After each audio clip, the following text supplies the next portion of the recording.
বাংলাদেশের প্রাচীনতম এবং ঐতিহ্যবাহী জাতীয় দৈনিক ইত্তেফাক, সেই ইত্তেফাকের যে অনলাইন শাখা আছে সেখানে একটি প্রতিবেদন দেখলাম। প্রতিবেদনটা হলো অভিযোগ রয়েছে, খুব কৌশলে করা হয়েছে, অভিযোগ রয়েছে যে জেলখানাতে বসে সাবেক প্রধানমন্ত্রী শেখ হাসিনার যে বাণিজ্য বিষয়ক উপদেষ্টা এবং তার সবচেয়ে কাছের মানুষ, যাকে ডিফ্যাক্টো প্রধানমন্ত্রী বলা হতো, জনাব সালমান এফ রহমান, তো সেই সালমান এফ রহমান সাহেবের সঙ্গে শেখ হাসিনার টেলিফোনে আলাপ আলোচনা হয়, এরকম একটা অভিযোগ উঠেছে এবং তার প্রেক্ষিতে ইত্তেফাকের সেই অনলাইন ভার্সনে একটা নিউজ ছাপা হয়েছে। এখন আমাদের দেশে আসলে নিউজের সংকট যাচ্ছে, যে কোনো ভাবে ভিউ পেতে হবে, তারপর আলোচনায় থাকতে হবে এবং মানুষকে আতঙ্কগ্রস্ত রাখতে হবে, ব্যস্ত রাখতে হবে, আকর্ষণ সৃষ্টি করতে হবে মানুষের মধ্যে। এটা সমাজের সব জায়গাতে এই ট্রেন্ডটা চালু হয়েছে এবং এবং এই যে ট্রেন্ডটা, এটা সেই আদিকাল থেকে ছিল, কিন্তু ইদানিংকালে যে কৃত্রিম বুদ্ধিমত্তা বা এআই বলা হয়, আর্টিফিশিয়াল ইন্টেলিজেন্স, এই আর্টিফিশিয়াল ইন্টেলিজেন্সের প্রধান যে লক্ষ্য সেটা হলো মানুষের মনে লোভ সৃষ্টি করা, গ্রিড। তো যখনই মানুষ লোভাতুর হয়ে পড়ে তখন সে দৌড়াতে থাকে, প্রচন্ড দৌড়াতে থাকে। এবং এখান থেকে জুয়া বলেন, গাঁজা বলেন, চরস বলেন, তারপর প্রেম বলেন, ভালোবাসা বলেন, এই লোভ থেকে যে মানুষ দৌড়াদৌড়ি করে, মুভমেন্ট করে, এবং সেখানে যে মার্কেটিং হয়, সেখানে যে পণ্য বিক্রয়ের সুযোগ হয়, অর্থ লেনাদেনা হয় এবং সেটা নিয়ে যে ব্যবসা বাণিজ্য হয়, এটা এখন আধুনিক যে প্রযুক্তি, এই প্রযুক্তির একটা প্রধান হাতিয়ার, মানুষের মধ্যে গ্রিড সৃষ্টি করা। যেমন দেখা গেল আপনার খুব একটা সুন্দরী রমণীর প্রতি আপনার খুব লালসা, তো তাকে পাওয়ার জন্য আপনার তাবিজ লাগবে, বান মারতে হবে, জাদুটোনা করতে হবে। এই জন্য আপনি একেবারে ফকিরের খোঁজে চলে গেলেন, তাবিজের খোঁজে চলে গেলেন, জাদুটোনার জন্য চলে গেলেন কামরূপ কামাখ্যা। তো এই কামরূপ কামাখ্যা যাওয়া পর্যন্ত, তাবিজ আনা পর্যন্ত ফলাফল জিরো, কিন্তু এখানে আপনার কত টাকার লেনদেন হলো। তো এইভাবে প্রতিটা গ্রিড, মানে প্রতিটা লোভের পরে লালসা, এরপর আপনাকে ভয় দেখানো হলো যে আজকে রাতে তোমাকে গুম করা হবে। আপনি সঙ্গে সঙ্গে উকিলের কাছে গেলেন, একজনের বাসায় গেলেন, কাউকে ধরলেন, কাউকে টাকা দিলেন, পয়সা দিলেন। তাহলে এই যে গ্রিড এবং ভয় সৃষ্টি করা, এরপর হলো চাঞ্চল্য সৃষ্টি করা, অ্যাডভেঞ্চার তৈরি করা, এরকম অনেকগুলো জিনিস এখন সামাজিক মাধ্যমকে নিয়ন্ত্রণ করছে। আপনি আমি চাইলেও আপনার আমার সামনে এই যে আমাদের যে মানসিক যে অস্থিরতা রয়েছে, এই সময়টাতে আপনার যে ফিলিংস গুলো রয়েছে, ভয়গুলো রয়েছে, আতঙ্ক রয়েছে, চাহিদা রয়েছে, বা আপনার যে সন্দেহগুলো রয়েছে, এটা নিয়ে মানুষ কন্টেন্ট তৈরি করে, আবার এই কন্টেন্ট গুলো সামাজিক মাধ্যমের যে এআই রয়েছে এটাই সামনে চলে আসে। এখন বাংলাদেশে বেক্সিমকো নিয়ে, বাংলাদেশে সালমান এফ রহমান নিয়ে মানুষের ক্রোধ, ঘৃণা, আগ্রহ, অনাগ্রহ, তর্ক বিতর্কের শেষ নেই। আবার শেখ হাসিনা, আওয়ামী লীগ নিয়ে আগ্রহ অনাগ্রহের কোনো শেষ নেই। তো এই দুজনের মধ্যে যদি টেলিফোনে কথাবার্তা হয়, সেটার পরিণতি কি হতে পারে, এটা নিয়েও মানুষের আগ্রহ, ভয়, আতঙ্কের শেষ নেই। এবং এরকম একটা নিউজ যখন আসে তখন সেটা নিয়ে আলোচনা না করলেই নয়। এখন ইত্তেফাকের মতো পত্রিকা যেখানে বলেছে যে এটা যারা কারারক্ষী সেখানে থাকেন তারা এই ঘুষের বিনিময়ে এই সুযোগটি করে দেয়, এবং এটা আবার যে সম্ভব সেটা আবার সাবেক একজন ডিআইজি প্রিজন, তার মন্তব্য নেওয়া হয়েছে যে কারারক্ষী যারা থাকেন তারা খুবই অল্প বেতনে চাকরি করেন। তো এরকম কোনো ভিআইপি কে যদি টেলিফোনে কথা বলার সুযোগ করে দিয়ে, সেটা কারাগারের ভিতরে হোক কিংবা তারা যখন যাকে বলে আসে ওই গাড়িতে হোক বা কোর্টে হোক, একটু কথা বলে দেওয়ার বিনিময়ে যদি সে 20-25 হাজার টাকা পায়, তাহলে অসুবিধা নেই। এবং এটা হয়, বাস্তবতা হয়। আমি যেমন জেলে যখন ছিলাম, আমি কখনো এটা জানতাম না। অনেকে আমাকে বলছে যে এরকম জেলখানাতে অমুক নেতা ফোন ব্যবহার করেন, অমুক নেতা ল্যাপটপ ব্যবহার করেন। এটা কাশিমপুর কারাগারে সে 2013 সনে আমি দেখেছি।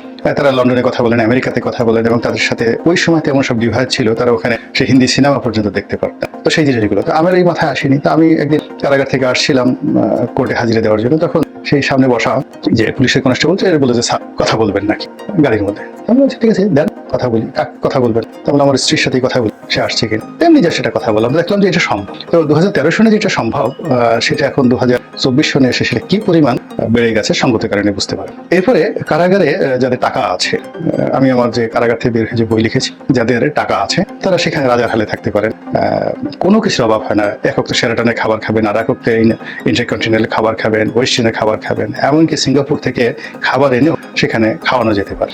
তারপরে সেখানে যদি কেউ আরো কিছু করতে চান, স্ত্রীর সঙ্গে একান্ত সময় কাটাতে চান, বান্ধবীদের সঙ্গে কাটাতে চান, আরো কিছু করতে চান, সব ব্যবস্থা সেখানে টাকার বিনিময়ে হয়, মাদক থেকে শুরু করে আর সবকিছু।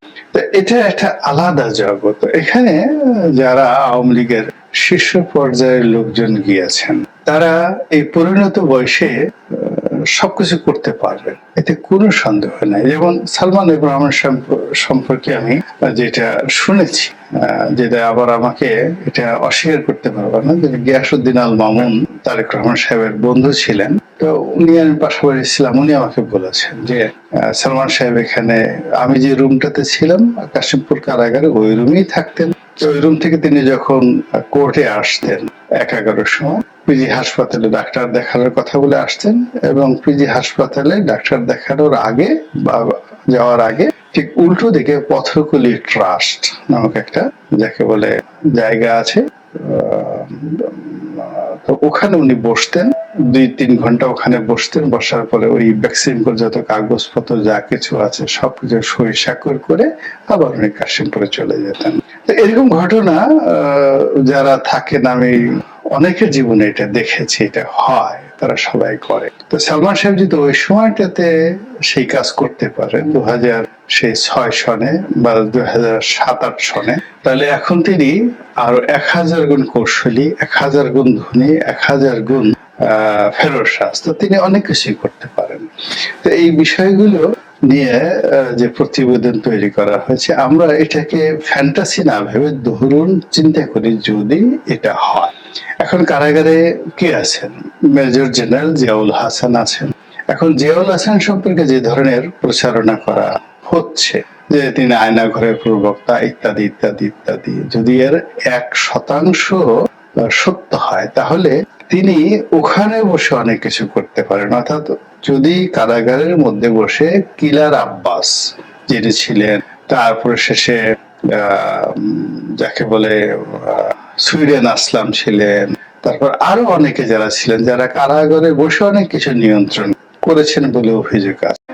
অনেক শীর্ষ সন্ত্রাসী দুবাইতে থাকেন কিন্তু বাংলাদেশে বসে তাদের সবকিছু হয়। তাহলে জিয়াউল হাসান কেন কারাগারের মধ্যে বসে সব কাজ করতে পারবেন না? এবং তিনি যদি এরকম 2-4টা এই সময়টাতে গুম করে ফেলেন, যদি তিনি 2-4টে এরকম তার বিরুদ্ধে যে অভিযোগ আছে এরকম যদি জাস্ট একটু কোনো কিছু করে ফেলে, কিংবা তার কাছে যে সকল তথ্য উপাত্ত আছে, মানে তিনি এই গোয়েন্দা সংস্থার একটা ওই যেটা টেলিফোন কমিউনিকেশন করেন তার সমস্ত গোপন কথাগুলো আছে, ইনক্লুডিং ডক্টর ইউনূস থেকে শুরু করে সবকিছু তার কাছে আছে। তো এখন এই জিনিসগুলো তিনি তো এত বোকা না, তিনি এই আমেরিকাতে গিয়ে হয়তো ইলিয়াসের কাছে দিয়ে দিয়েছেন, পিনাকির কাছে দিয়ে দিয়েছেন, তার স্ত্রী সন্তানের কাছে থাকতে পারে দেশের বাইরে। তো এই জিনিসগুলো নিয়ে যদি আগামীতে আওয়ামী লীগ খেলতে চায়, সেই খেলাটা কি পরিমাণ জঘন্য এবং কি পরিমাণ ভয়াবহ হবে একবার একটু চিন্তা করেন। এবার ধরুন হাসিনুল্লাহ কিনু সাহেব বা রাশেদ খান মেনন সাহেব, they the mastermind of all politics in Bangladesh since last 50 years. গত 50 বছরের রাজনীতিতে, আরো স্বাধীনতার আগে রাশেদ খান মেনন তো 60-এর দশকের নেতা। তো 60-এর দশকের নেতা হলে রাশেদ খান মেনন সারা বাংলাদেশের রাজনীতির মাস্টার মাইন্ড হিসেবে গত 60 ইয়ার্স যাবত তার যে অভিজ্ঞতা, তিনি সেখানে বসে আছেন। এখন তার আগে টাকা ছিল না, এখন তার টাকা আছে, হাজার হাজার কোটি টাকা আছে, তিনি যথেষ্ট সুস্থ আছেন, সবল আছেন। তো এই জিনিসগুলো যদি জেলখানাতে বসে এই সরকারের বিরুদ্ধে ব্যবহার করেন, তারপর শেখ হাসিনার পক্ষে করেন বা নিজের পক্ষে করেন,